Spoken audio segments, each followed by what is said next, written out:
Soros Adani मुद्दे पर संसद में हंगामा, दोनों सदन की कार्यवाही मंगलवार तक के लिए स्थगित। राज्यसभा सभापति जगदीप धनखड़ के खिलाफ विश्वास प्रस्ताव लाने की तैयारी में विपक्ष, 70 सांसदों ने किया प्रस्ताव पर हस्ताक्षर।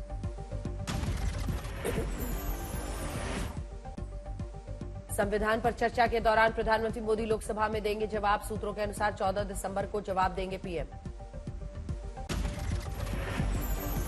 पीएम मोदी ने पानीपत से एलआईसी बीमा सखी योजना का किया शुभारंभ, बोले हमारी सरकार ने बेटियों के सामने से हर बाधा को हटाने की ठानी।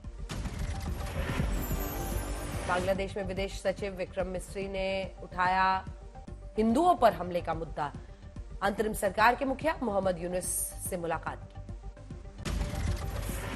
पीएम मोदी ने जयपुर में राइजिंग राजस्थान समिट का उद्घाटन किया, बोले भारत दुनिया को डेमोक्रेसी, डेमोग्राफी और डेटा की असली ताकत दिखा रहा। आरबीआई के नए गवर्नर होंगे संजय मल्होत्रा, 11 दिसंबर को संभालेंगे कमान, कल शक्तिकांत दास का खत्म हो रहा है कार्यकाल।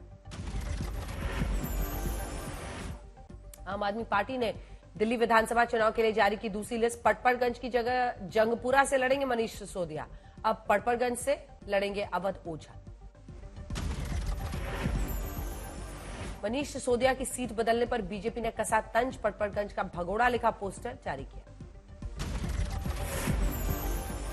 आज दिल्ली में 40 स्कूलों को बम से उड़ाने की धमकी मिली, जांच के बाद सभी को होक्स कॉल दिया गया करार, बम धमकी को लेकर केजरीवाल ने फिर शाह पर साधा निशाना। सुप्रीम कोर्ट ने ठुकराई राजनीतिक दलों को पॉश अधिनियम के तहत लाने की मांग, कहा पहले बेहतर दृष्टिकोण अपनाएं। रूस में रक्षा मंत्री राजनाथ सिंह की मौजूदगी में नौसेना में शामिल हुआ भारत का नया जंगी जहाज आईएनएस तुशिल, राजनाथ सिंह ने रूस की जमकर तारीफ की। सुप्रीम कोर्ट ने शंभू बॉर्डर खोलने की किसान संगठनों की याचिका को किया खारिज, कहा नई अपील की जरूरत नहीं, पहले से ही है याचिका।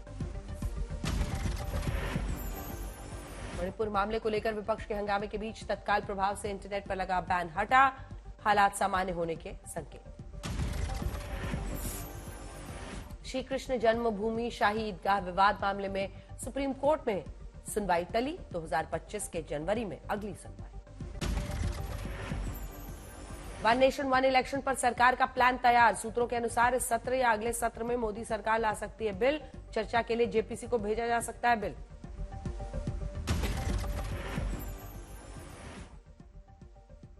रक्षा संबंधों को मजबूत करने के लिए डीआईए महानिदेशक कल ग्रीस का करेंगे दौरा, वरिष्ठ सैन्य नेतृत्व के साथ बातचीत करके साझा सुरक्षा पर रहेगा जोर।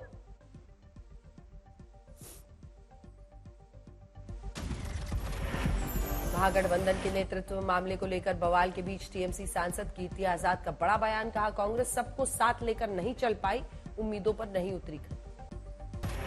नोएडा के जेवर इंटरनेशनल एयरपोर्ट पर ट्रायल रन शुरू, पहली बार उतरा इंडिगो का विमान, उड्डयन मंत्री रहे मौजूद, अप्रैल से शुरू होगी कमर्शियल उड़ान।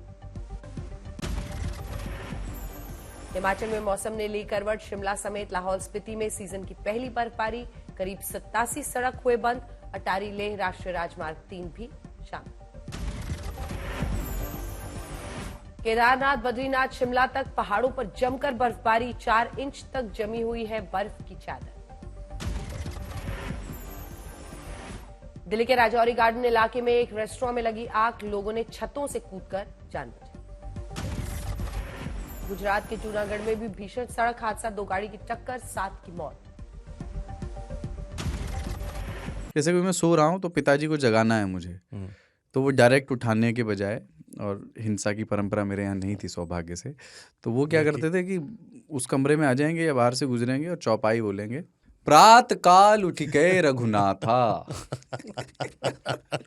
मात पिता गुरु नावई माता। कभी कभी मैं गुस्से में उठ करके अरे पापा चरण स्पर्श किया और सो गया, मैंने कहा अब मत उठाना।